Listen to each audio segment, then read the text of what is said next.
I am the mother of a missing child.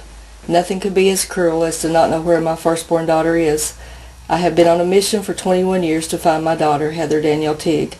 Heather was abducted in broad daylight on a hot and blurry Saturday, August the 26, 1995. Not knowing where Heather is or what happened to her has been a tragedy. Knowing what I know now and having to fight for the truth has been a different kind of tragedy. The answers lie in the beginning, and the ones in charge will not go back to the beginning. If you knew our story, you might think it was a made-up story. The little girl who was afraid of everything has become strong and brave. I am Heather's voice. I speak for Heather and for all of our family. My children and grandchildren know that my life revolves around finding Heather. My children and grandchildren know that I hang on to hope and that I will not let go. I speak for Heather and for all of us. Heather is her name. I want my children and grandchildren to know that love is the most powerful force in the universe. I want them to know that love never gives up. I believe in a day when God's love and mercy will shake, rattle, and roll the heavens with a thunder declaring justice for Heather. Enough is enough. Our family has been told that Heather was fed to the hogs, sold, shot, put into a well alive, accidentally ran over, and buried underneath a porch in concrete. It's heartless for people to know where our Heather is. 21 years ago, on August the 26, 1995, we were told a story. Where is Heather, we were asked. She left her car abandoned on Newburgh Beach. And then they already knew. An eyewitness with a telescope had seen Heather being dragged into the woods by her hair.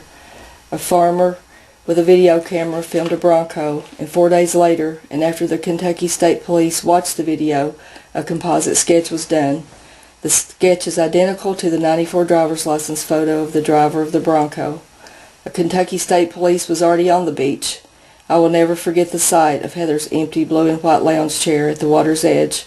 Where is Heather? What really happened on Newburgh Beach in Henderson, Kentucky? If Heather had been dragged into the woods by her hair and at gunpoint, would the witness say on the 911 call he was waiting for them to come back down from the woods? I've become a leader in a non-traditional manner. I am accountable and I am trustworthy.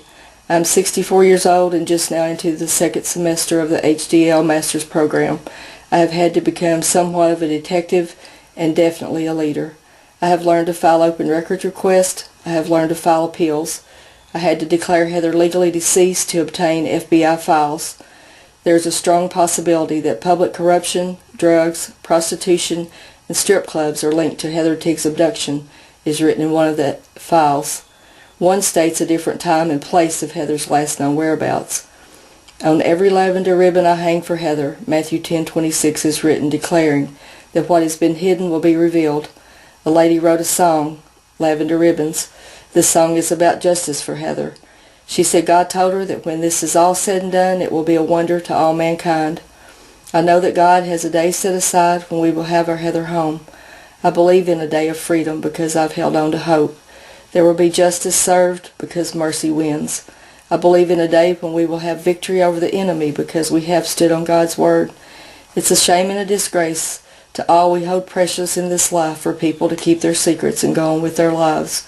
Our family has no proof that Heather is not alive, and we have no proof she is not. What an honor it would be to just be able to say goodbye.